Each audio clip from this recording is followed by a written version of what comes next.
at me like I ain't got the right to sing these songs about the Lord.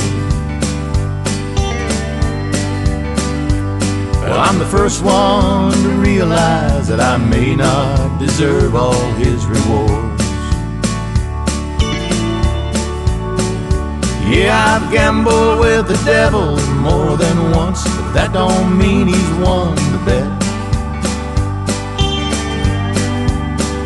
So won't you try to be patient? God ain't finished with me yet. I've rubbed everyone the wrong way, and I've never gone back to make it right.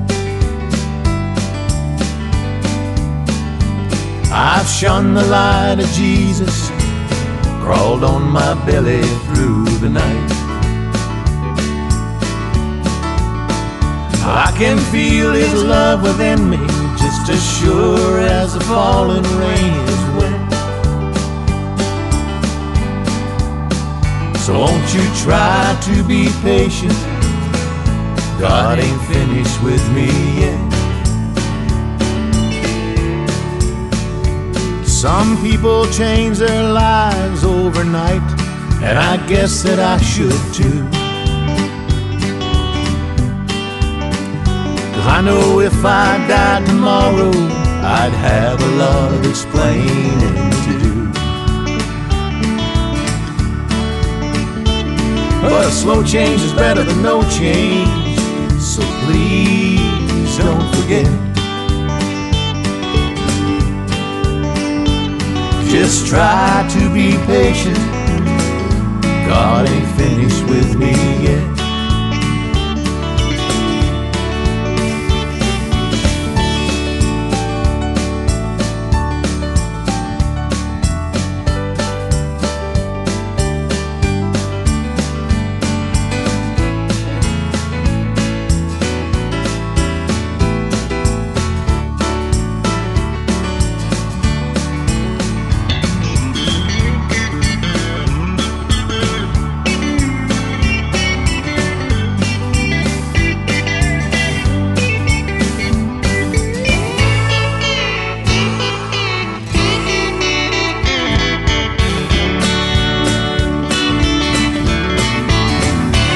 I'd lived my life the hard way, so long it seemed unnatural to go straight. But he spared my butt so many times, and I always used to chalk it up to fate. Now I know it's something more, and I'm leaving my old life of regret. So won't you try to be patient?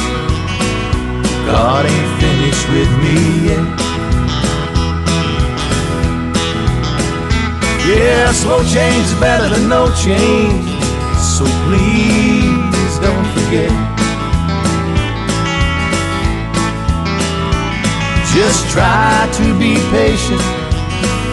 God ain't finished with me yet.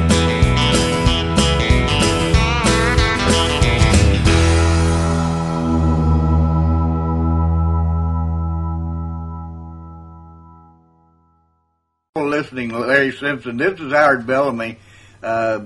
We used to have a song we sang when I was a kid. I went to Salvation Army youth camps, and when somebody would come in late, we'd always sing, "You're always behind, just like an old cow's tail." Well, I'm an old bull's tail today. Hey, Howard, y'all have had phenomenal success. I just got through playing one of your songs. I just love it, the gospel songs, God's Not Through With Me Yet. Oh, thank you. That is outstanding song. We're going to be reporting that song every week. I hope that thing goes up to ¡1 for you. Well, thank you very much. Yeah, I guess you can relate to that one, huh? Man, yeah, I sure can. And he's been doing a lot of things in my life, and I fought him for a long time, but I couldn't win. Yeah, there ain't no way to win. You might as well give in. Howard, we're not going to sit here and play a bunch of your songs while you're here on the phone with me, because I know you're at the CMA festival right now, right? No, we're at the ranch. We were recording we're at our ranch in Florida. We're recording an album that's about to finish up with a European artist. We've been working on it since Christmas, and about here trying to wrap that up. We're not at CMA this week. Okay, I looked at the calendar wrong. You guys have a real, y'all are real cowboys. Y'all have a real ranch. Yeah, we were born and raised on a ranch here in Florida, and it's been in our family since 1870. Wow. And, yeah, we were brought up. It was definitely a working ranch, especially when I was a kid. I kind of delegate a little of the work now, but I put my share in here. You guys have been singing for going on. You're about to have your 40th anniversary, and you got something for the fans coming out for that too, don't you? We got a brand new album coming out here, and for our 40th anniversary, it'll be out. It'll be after the first year before we release that one, but we're working. Actually, we have been working on 2 albums at once, and just wrapping one of them up. So then we got to finish up for our 40th year one. So we've been at it. And you have an autobiography book coming out. I've got to have that. You got to let me know when that thing gets out. For sure. Yeah, we're finally writing our book. It's like I say, been 40 years, and we've got plenty to tell at this point. And I hope some people still speak to us when they heard how crazy I've been. But we definitely haven't been angels, Larry. But we're not hypocrites. That's for sure. No, you're not. And listen, everybody knows all your famous songs out there. My gosh, y'all guys have had hit after hit after hit after hit after hit. But I looked at your schedule. My goodness, y'all are working like 18-year-olds out there. Yeah, I wish I felt like one. I've got Bobby Bear on the show tomorrow, and I know I see you and Bobby share common like for water and getting out there on the water. I've looked at a bunch of your pictures of you in the boat and out there on the piers. And well, Bobby's one of our favorite people. We've been to Europe a lot with Bobby. Years ago. Got a lot of funny Bobby stories to tell. He's a card. I saw something rather strange today, at least strange to me. Y'all just got back from a concert tour in India and Sri Lanka. I didn't even know those people they like country music, huh? Well, we have we had an idea that we had an audience over there. We've gotten letters from them for years over in India, and we've had people while they were touring, holiday in the States. They would come to the show and say they were fans from India, and so we got an offer to go over there, a really good tour offer. So we finally took it and went over in Sri Lanka, as you say, and it was unbelievable. We had every show was sold out, and the kindest people you ever met. It was Well, I'll tell you what, it's a long plane ride. Yeah. I guess about every doctor in Texas here is from India. My doctor. Yeah, well, here too. My doctor is, and I love him to death, man. He kept me alive. One of your brothers wrote a song. I had a theater in Branson for a while. One of my best buddies was Jim Stafford, and y'all wrote a song for Jim. Yeah, Spiders and Snakes. I love that song. I don't like spiders and snakes, and that ain't what it takes to make you love me.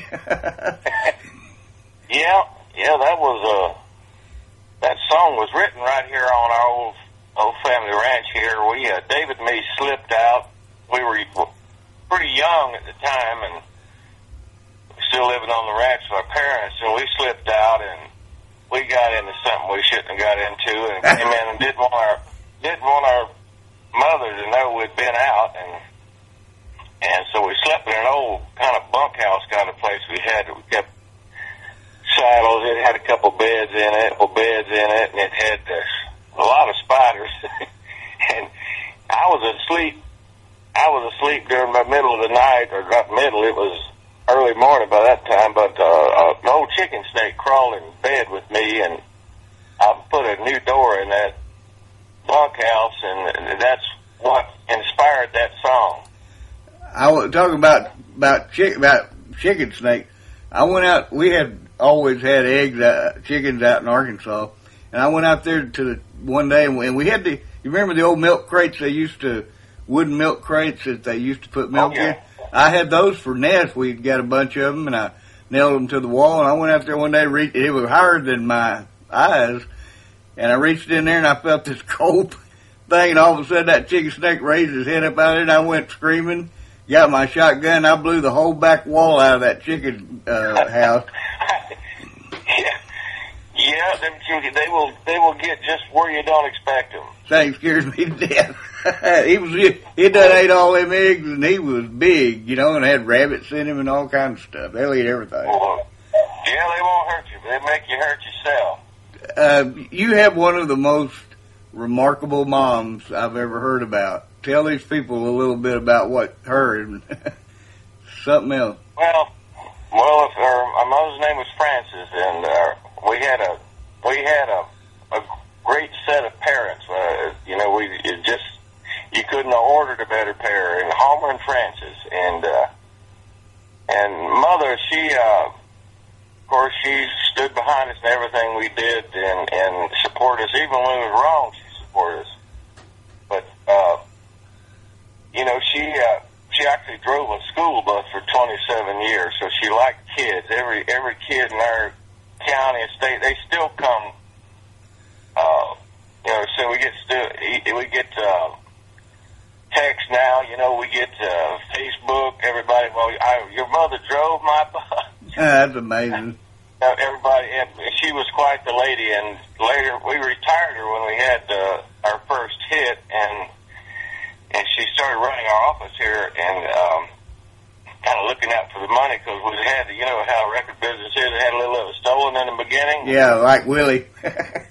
Yeah, so we put Mother hand washing it, and it was the best thing we ever did. And of course, she was with us for years and years, and a lot of people in the business got to know her because she was always up at fanfare, as they used to call it, and every year. And so I believe she's better known than we were. How did you guys get started? I mean, how did y'all get together and start singing? Well, we sang from our dad was where we got our talent from. He was just a rancher, and he'd do day work with cattle and that sort of thing. And but every weekend, since I can remember, he had friends over with, and they'd play music all weekend, and we of course picked up everything we know from him and his buddies, and that's where it all started. Of course, we'd sing in church on Sundays, and that's the way it all started. But I can't remember not doing it. You didn't start out being a country group. Well, we actually not professionally, but we did. We started out being about as country as you get. Oh, was it?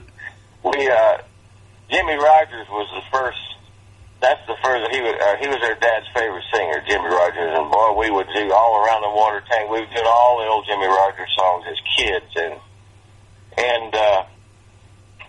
then we just all kind of country songs. And David learned how to play the accordion him and my sister both. So he played the accordion. We did some polka music. We did you name it. We did all kinds of stuff with our dad, and we did all kinds of music. But oddly enough, our first hit was a pop rock record, "Let Your Love Flow," and it was just, it's just where our first shot came from. We got a shot at it and we took it, and that's where it landed. But it was so corrupt at the beginning of our the deal we had signed. It was so we knew we had to get out of it. And old Jim Stafford could tell you about that too, because he's in the same situation. Yeah, he told me the same story. Yeah, and but it's not that easy to get out of as easy as to get into. Yeah. And so we wrote it out. You know, we had, of course, had a huge hit record in there, in that business, Let Your Love Flow. It was so big that it was like number one in 15 countries. So we had a little dealing leverage, and we finally finagled and got out of that and headed to Nashville, not knowing if they would accept us or not. And they really did. They accepted us with open arms. It was, I remember it was, because we were some of the early long hairs, you know, and we didn't know if they was ready for us or not.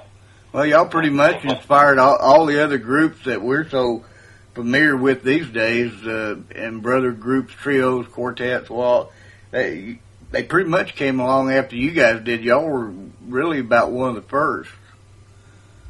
Yes, we were. I hate to think about how long it's been, but we were some of the first. But I think they realized right off how country we were. I think we just because we had a big hit rock record, they thought we were, you know. But once they stalked us a little, I realized we were raised with an outhouse till I was 16. Those boys are pretty country.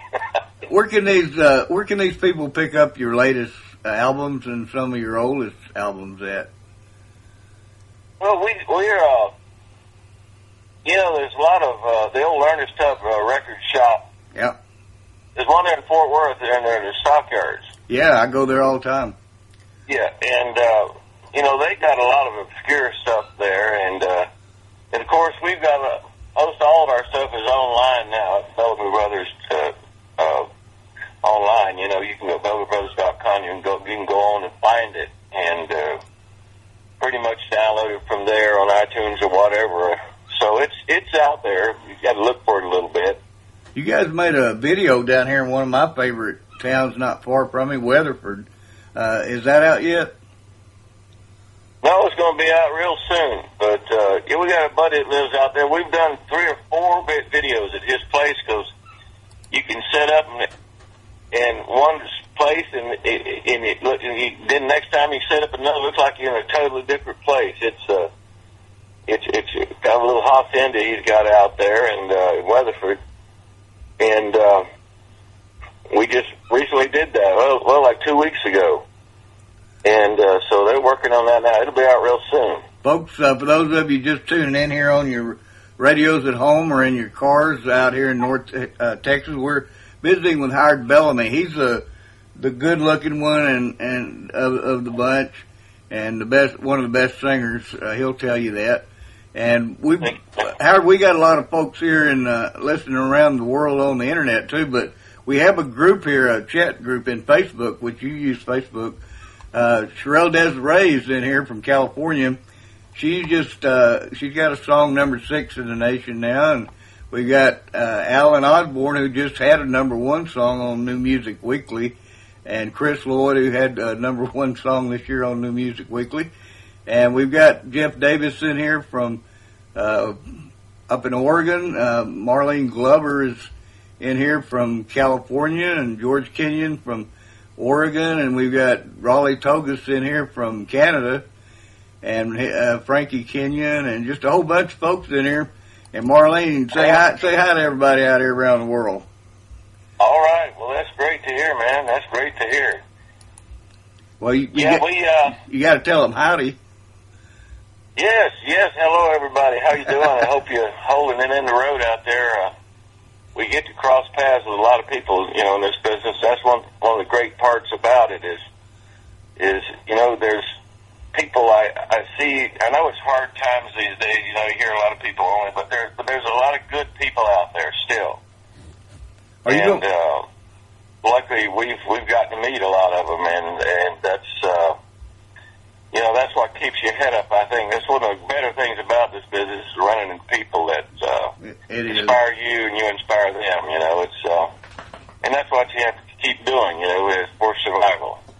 Well, I'll tell you what, you certainly inspired me by a lot of those songs. Trying to Love Two Women. Well, yeah. we aren't totally proud of everything we've ever done, but we did it, and we're kind of headed in the right direction.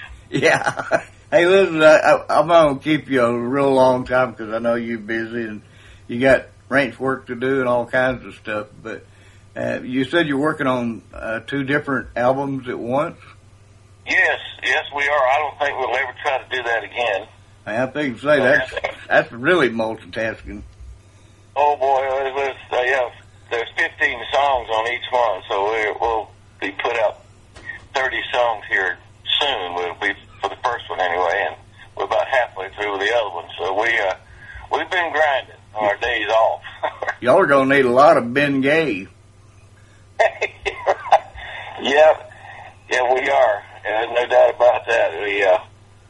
Luckily we got the nice weather started here now, so you can, between takes, you can get out and grab you a few sun rays and energize yourself, and it's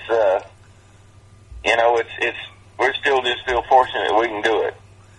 It's been real fun talking with you, Howard, and I thank you for taking time to talk to us, all of us here in Texas and around the world this morning. And sorry that we've kept you so late. I know it's been a long time, but man, y'all are so interesting. There's so much to talk about. I'd love to have you back on the show again, and we're going to promote the heck out of this record, God's Not Through With Me Yet. I just love that song. Thank you. Yeah, well, it's our second gospel album, that one, and we enjoy doing those albums, because it's kind of really where we came from and kind of where we came back to. One of the people in here said, I don't know if the calendar's right on your website or not, but it showed y'all were going to be in Gillette, Wyoming, and they have somebody who lives there and wants to see if y'all are going to be there. I don't know if this schedule's right or not. It's pretty much right. What's there? It's pretty much right. So okay. And they can go by that pretty well. We have them updated quite often. We're visiting with Howard Bellamy, and Howard, I really appreciate it, of the Bellamy brothers. Man, they have set country music on fire for years, and they ain't stopping yet. And a lot more. They haven't written the final song, and we get to enjoy it all. Thank you, Howard, for taking the time to be here on KZIS, and we love you to death, buddy. My pleasure, man. It was great talking to you all. Hello to all of you out there, and we'll see you next time. Bye-bye. Bye now.